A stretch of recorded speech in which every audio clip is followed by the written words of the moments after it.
The first step towards achieving your dreams is having the right coach. Get the best education with Aajshala and make your NET UPSC economics dreams come true. Download the app now. Hello everyone, welcome back to the channel. I am Sunidhi Arya and I teach economics on this channel.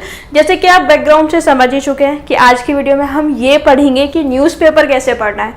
यानी कि बहुत सारे बच्चों को ये तो doubt होता है कि हमको न्यूज़पेपर पढ़ना है, इतना क्लियर होता है, बट ये नहीं समझ आता है कि न्यूज़पेपर को एक्चुअल में कैसे पढ़ना है, उसके नोट्स किस तरीके से बनाने हैं और कौन कौन से टॉपिक्स को हमको पिक करना है। ये वीडियो प्राइमरली इकोनॉमिक्स ऑप्शनल के लिए है, जो बच्चे इकोनॉमिक्स ऑप्शनल की तैयारी कर रहे हैं। लेकिन अगर आप यूपीएससी सीएससी की किसी भी ऑप्शनल के साथ अगर तैयारी कर रहे हैं तो ये जीएस के नोट्स में भी काम आता है।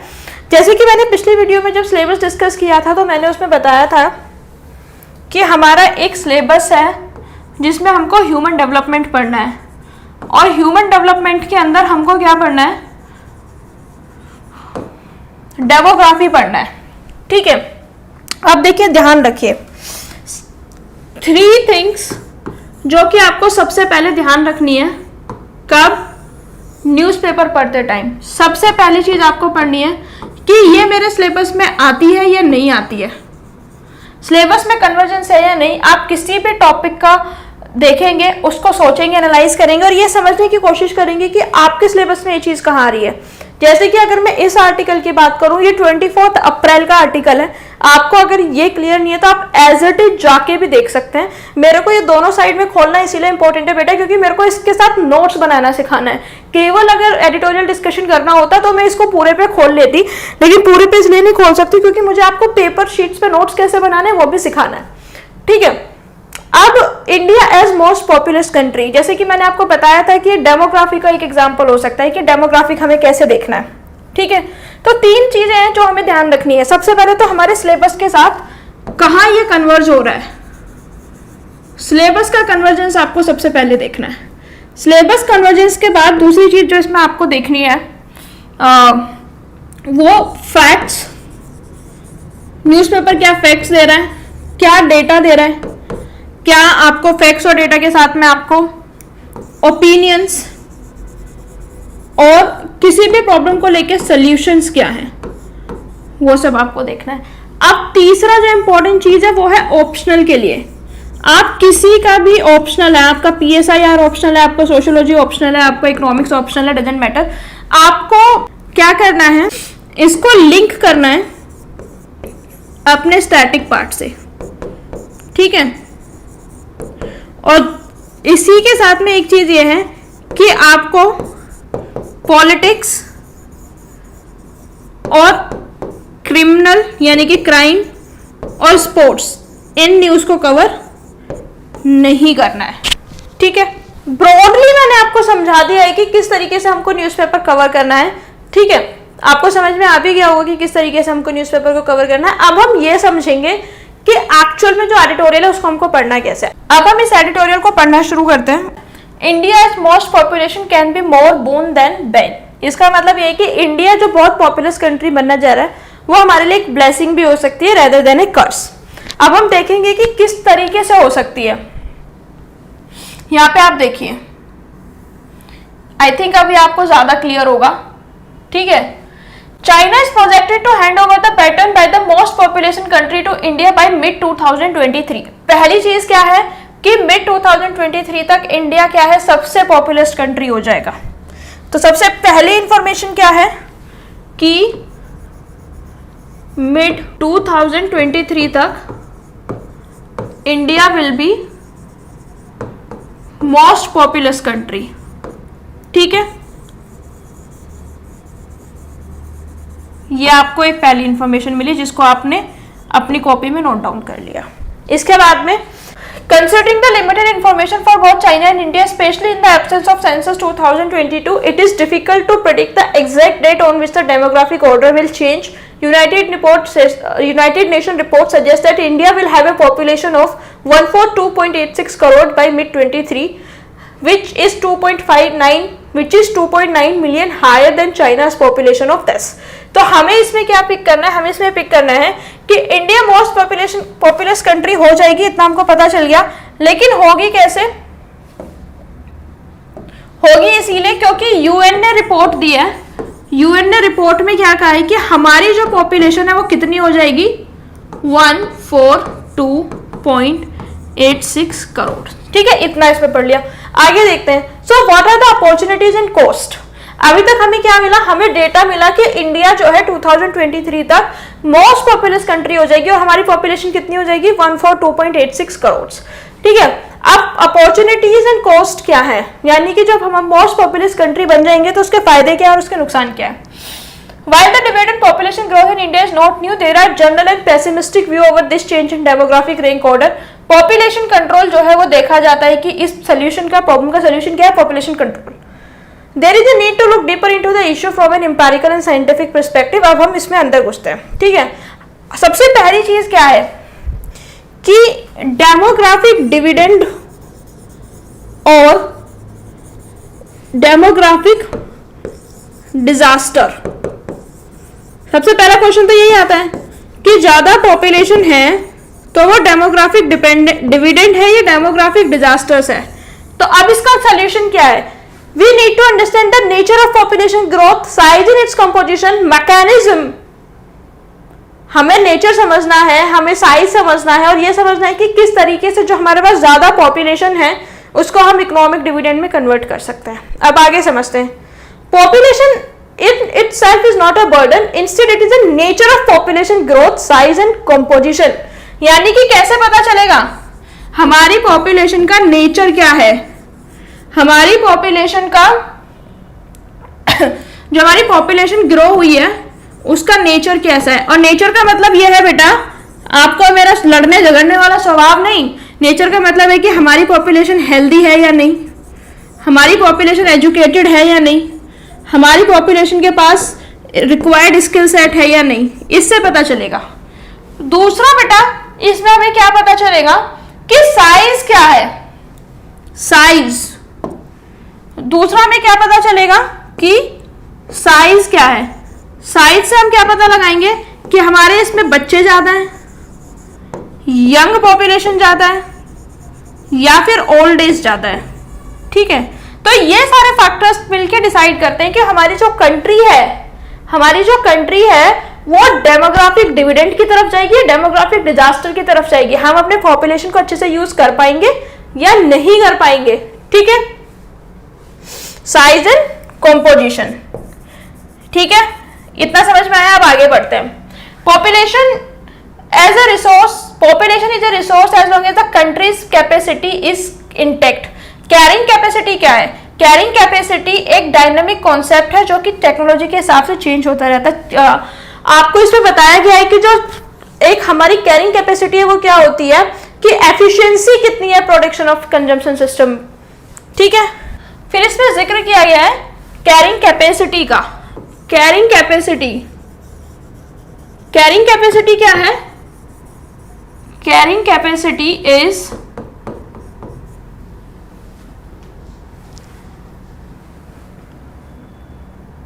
Efficiency of production and consumption system. यानी कि हमारा जो कंट्री है उसमें प्रोडक्शन और कंजम्पशन सिस्टम की एफिशिएंसी कितनी है, ये हमारी कैरिंग कैपेसिटी बताती है। तो ये सब चीजें हमको क्या करनी है, नोट डाउन करनी है।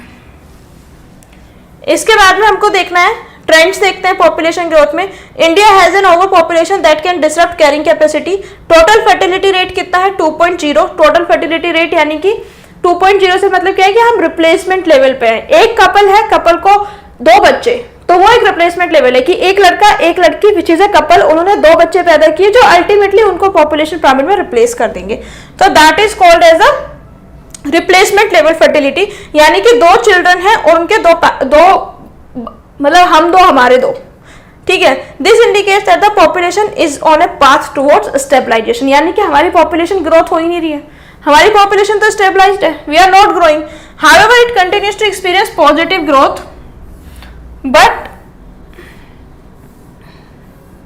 But in a decelerated mode until 2064। यानी कि पॉपुलेशन हमारी ग्रो करेगी लेकिन उसका ग्रोथ का जो रेट होगा वो बहुत कम होगा 2064 तक। ठीक है, 2064 के बाद में नेगेटिव ग्रोथ शुरू हो जाएगी। ठीक है, हाउएवर अगर हम टोटल पॉपुलेशन साइज की बात करें, जो कि हम नंबर ऑफ माउथ को बात करते हैं, वो थोड़ा सा मिसलीडिंग है। ठीक है। एज कंपोजिशन की हम बात करें तो सपोर्ट रेशो की बात होती है। सपोर्ट रेशो का मतलब क्या होता है कि number of dependent over supporting people, ठीक है। सपोर्ट रेशो का इसमें कॉन्सेप्ट गिवन है तो हम उसको नोट डाउन कर लेंगे कि सपोर्ट रेशोज क्या होता है बेटा। What is support ratios? Support ratios is equal to number of working age population, number of working age population against dependent population, ठीक है। यानी कि कितने लोग वर्किंग है इन कंपैरिजन टू डिपेंडेंट, ठीक है।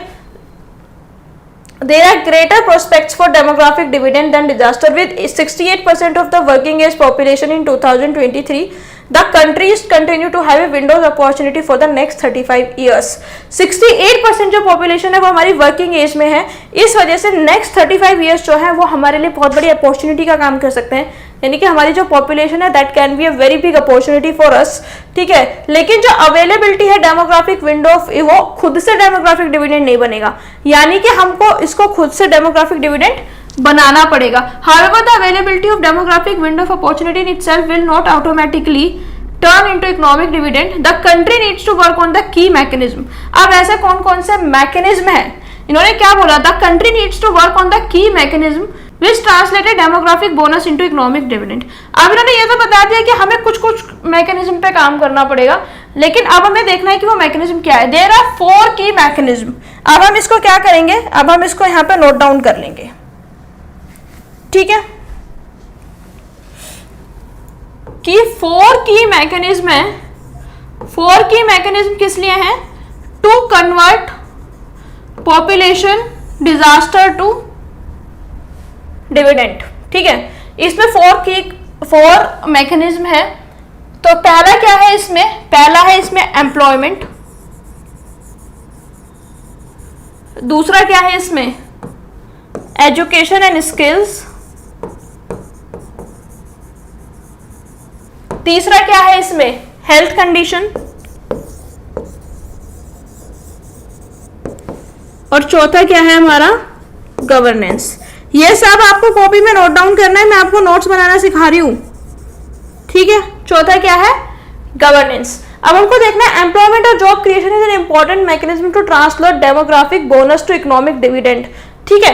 अगर इंडिया जनरेट करता है sufficient and quality jobs for its bulging working age population, तो हम क्या कर पाएंगे? हमारा जो डेमोग्राफिक डिविडेंड है वो क्या हो जाएगा? वो हमारा रियलिटी बन जाएगा, ठीक है। तो क्या मतलब है इस बात का कि अगर हम सफिशिएंट एंड क्वालिटी जॉब्स जो है वो जनरेट कर पाए तो हमारा क्या होगा? हम इसका एडवांटेज ले सकते हैं। अगर हम sufficient and quality jobs generate नहीं कर पाए तो क्या होगा बेटा? यूथ हो हमारा बहुत फ्रस्ट्रेटेड यूथ होगा। आपने इकोनॉमिक्स में एक थ्योरी पढ़ी होगी डेवलपमेंट इकोनॉमिक्स में कि अगर बहुत ज्यादा पॉपुलेशन हो जाती है तो हमारे सोसाइटी में क्राइम रेट्स बहुत बढ़ जाते हैं। जब young population Ferris, Gary and Fuller की एक थ्योरी है जिसका इकोनॉमिक्स ऑप्शन है, मुझे बताइए गैरी एंड फुलर की कौन सी थ्योरी है जिसमें ये आपको फिनोमिना मिलता है, ठीक है। पहला हो गया एम्प्लॉयमेंट कि हमको क्वालिटी जॉब्स चाहिए। दूसरा है education skills generation. Education skill generation, जैसे कि आपने देखा होगा एजुकेशन स्किल जनरेशन में बहुत सारे मिशन चलाए जा रहे हैं जो कि आपके किसको लेकर है? स्किल सेट को लेकर है, जैसे कि मेक इन इंडिया हो गया, ठीक। उसके अलावा प्रधानमंत्री कौशल विकास योजना, कौशल विकास योजना PMKVY, इसमें हम क्या करते हैं? स्किल सेट को डेवलप करने की कोशिश करते हैं। ऐसे ही बहुत सारे वेंचर्स हैं जो सरकार ने शुरू किए हैं और बहुत ज्यादा इंपॉर्टेंट है कि लोगों के पास सफिशिएंट एजुकेशन और स्किल सेट हो। तीसरा क्या है इसमें? Health condition, healthy life span होना चाहिए, ठीक है। अगर हमारे पास बहुत अच्छा माइंड है और हम सब कुछ बहुत अच्छे से समझ पा रहे हैं, कर पा रहे हैं, लेकिन हम उस काम को करने के लिए हेल्दी ही नहीं है, यानी कि हमारी बॉडी उस काम को करने के लिए अलाउ ही नहीं कर रहा है, तो हम उस काम को कर ही नहीं सकते हैं। तो सबसे ज्यादा इंपॉर्टेंट है कि हमारा हेल्दी लाइफ स्पैन हो जिसमें कोई भी डिजीज ना हो, ठीक है। हेल्दी लाइफ स्टाइल हो और नो डिजीज, ठीक है, are important channel that translate demographic opportunity into economic gains. A skilled and healthy workforce is not critical only for productivity of an economic activity, but it also reduces excessive public spending and helps in greater creation.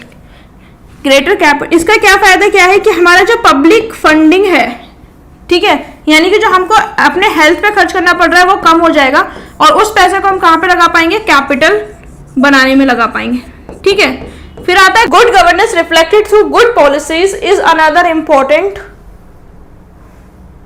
Aspect for reaping demographic dividend as it helps in creating a healthy environment, ठीक है।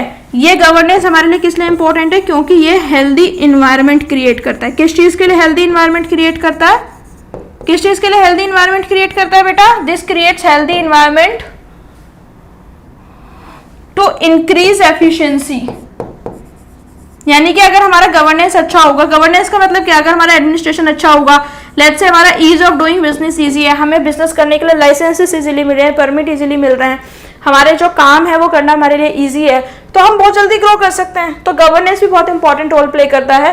अब perspectives में देखें कि जो opportunity and cost are two sides of the coin when it comes to world largest population country. यानी कि अगर आपके पास पॉपुलेशन है तो आपके पास अपॉर्चुनिटी भी है, लेकिन अपॉर्चुनिटी के साथ साथ आपको कॉस्ट भी बहुत बड़ी बियर करनी पड़ सकती है अगर आप उस पॉपुलेशन को अच्छे तरीके से मैनेज ना करें।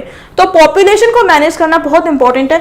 However relatively younger population of India provides higher support ratio, यानी कि यंग पॉपुलेशन होता है तो ज्यादा सपोर्ट रेशो होता है, यानी कि डिजीज कम है, डिसेबिलिटी कम है, बूढ़े लोग कम है, कैरिंग बर्डन कम है। India's opportunity must be looked at in comparison to the consequences of population decline, ठीक है। अब हमें क्या देखना है कि जो बहुत सारी ऐसी कंट्रीज हैं जिनकी पॉपुलेशन डिक्लाइन हो रही है, जैसे कि जापान, चाइना और यूएस, इन सब में क्या है कि जो पॉपुलेशन कम हो रही है ना, अब उनकी इकोनॉमिक ग्रोथ जो है वो नेगेटिव होती जा रही है। क्यों? क्योंकि इकोनॉमी में काम करने वाला ही कोई नहीं है। इकोनॉमी में काम कौन करता है? यंग लोग करते हैं।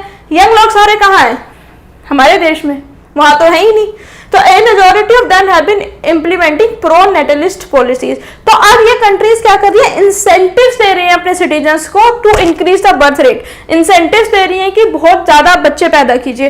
जैसे कि आपने देखा होगा, सुना होगा कि पहले चाइना में 1 चाइल्ड पॉलिसी थी, लेकिन चाइना ने 1 चाइल्ड पॉलिसी को खत्म करके अब 2 चाइल्ड पॉलिसी कर दिया है। 2 चाइल्ड पॉलिसी किसी लिए कर दिया है चाइना ने कि उनके भाई बर्थ रेट होगा, पॉपुलेशन होगी, तभी तो वो ग्रो कर पाएंगे।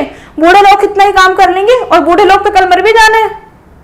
तो यंग पॉपुलेशन तो चाहिए ना।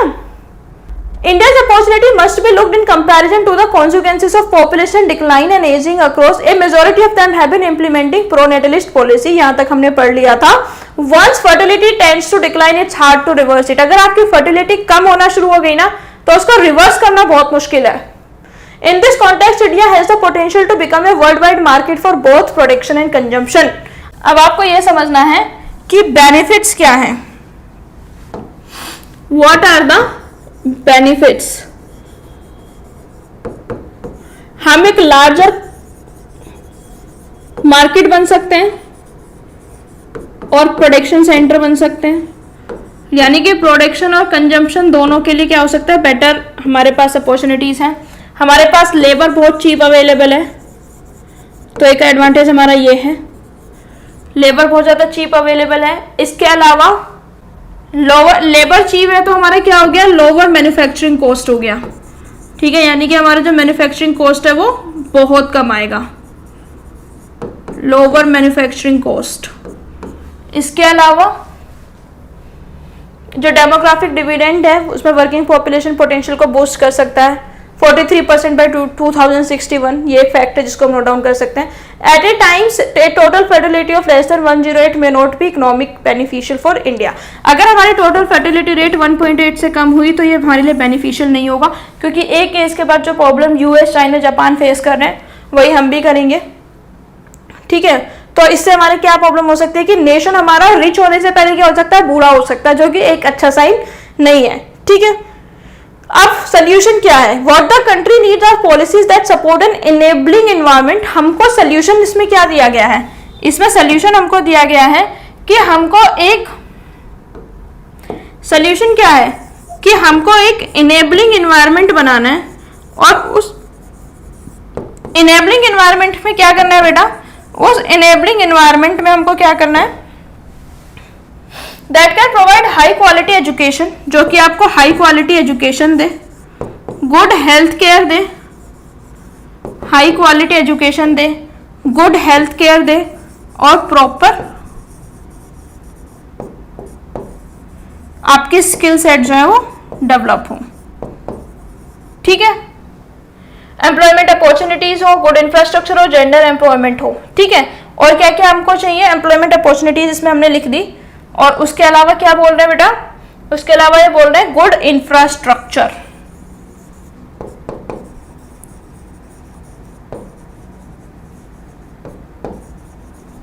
ठीक है, इसी के साथ में हमारा आर्टिकल खत्म होता है। अब हम फिर से देखते हैं कि जो हमने नोट्स बनाए थे वो क्या थे। ठीक है, ये देखिए ये हमारे इस आर्टिकल के नोट्स थे, यानी कि जो इतना बड़ा आर्टिकल था हमने उसको कितने कम वर्ड्स में कर दिया। सबसे पहले क्या था कि मिड 2020 तक इंडिया जो है मोस्ट पॉपुलेशन कंट्री हो जाएगा। कैसे हो जाएगा, क्योंकि यूएन ने रिपोर्ट दी है कि हमारी 2023 मिड तक पॉपुलेशन 142.86 करोड़ हो जाएगी। अब हमें देखना है कि जो हमारी पॉपुलेशन बढ़ेगी वो डेमोग्राफिक डिविडेंड है या डिजास्टर है। डेमोग्राफिक डिविडेंड होगा, डिजास्टर होगा, वो किस चीज़ों पर डिपेंड करेगा, नेचर ऑफ पॉपुलेशन ग्रोथ पे डिपेंड करेगा, हेल्दी है, एजुकेशन है या नहीं, स्किल है या नहीं, हमारा साइज एंड कंपोजिशन पे डिपेंड करेगा। ये इरेज हो गया है, लेकिन यहाँ पे साइज एंड कंपोजिशन था। हमारी पॉपुलेशन में बच्चे ज़्यादा हैं, जवान ज़्यादा हैं या बूढ़े ज़्यादा हैं, इस चीज़ पे डिपेंड करेगी। ठीक है, इसके बाद में बात की गई थी carrying capacity. Carrying capacity efficiency of production and consumption, यानी कि किसी कंट्री में प्रोडक्शन और कंजम्पशन कितना एफिशिएंट है वही उसकी कैरिंग कैपेसिटी होती है। फिर सपोर्ट रेशियोज की बात की गई थी, यानी कि number of working age population divided by dependent population. अगर हमारा सपोर्ट रेशियो हाई होता है, यानी कि हमारी यंग पॉपुलेशन ज़्यादा है, जो कि किसी भी कंट्री के लिए अच्छी बात है। अगर हमारा सपोर्ट रेशियो जो है कम है, वो यानी कि हमारे में ओल्ड एज पॉपुलेशन ज़्यादा है, जो कि किसी भी इकोनॉमी के लिए अच्छी बात नहीं है। ठीक है, अब ऐसे कौन से मैकेनिज्म है जिससे डेमोग्राफिक डिविडेंड हमारा बन सकता है, यानी कि पॉपुलेशन एक डिजास्टर ना बन के एक फायदे की चीज बन जाए। तो 4 की मैकेनिज्म की इसमें बात की गई थी। सबसे पहले बात की गई थी अनएम्प्लॉयमेंट की, यानी कि सफिशिएंट एंड क्वालिटी जॉब्स हमारे पास होनी चाहिए। सफिशिएंट एंड क्वालिटी जॉब्स बहुत इंपॉर्टेंट है। फिर एजुकेशन एंड स्किल्स होनी चाहिए, फिर हेल्थ कंडीशंस होनी चाहिए, फिर गवर्नेंस होना चाहिए। ठीक है, बेनिफिट क्या है, बेनिफिट है हमारे लार्जर मार्केट है। अगर हमारे पास ज़्यादा पॉपुलेशन है तो हमारे पास कंज्यूमर भी ज़्यादा है, प्रोड्यूसर भी ज़्यादा है, लेबर चीप हो जाएगी, लोअर मैन्युफैक्चरिंग कॉस्ट हो जाएगी। जैसे कि आप जानते हैं वर्ल्ड में आईटी सेक्टर जो है वो इंडिया का सबसे बेस्ट है। सोल्यूशन क्या है कि हमको एक ऐसा एनवायरनमेंट बनाना है जो कि हाई क्वालिटी जॉब दे पाए, गुड हेल्थ केयर दे पाए, एक अच्छा इंफ्रास्ट्रक्चर दे पाए। ये सारी बातें देखो कितनी छोटी हमने उसमें कर लिया, इतना बड़ा आर्टिकल कितना हमने कंसाइज कर लिया है। ठीक है, आई जस्ट होप कि आपको समझ में आया होगा कि न्यूज़पेपर को पढ़ना कैसे है, उसके नोट्स कैसे बनाने हैं और उसको यूज कैसे करना है। That's it for today's videos guys. If you like my video please like it, share with your friends, subscribe to the channel. Subscribe करने के बाद नोटिफिकेशन बेल को जरूर ऑन करें ताकि नेक्स्ट टाइम मैं जब भी वीडियो लेकर आऊँ वो जल्द से जल्द आपको मिले। Until next time, thank you so much, don't forget to like, share and subscribe.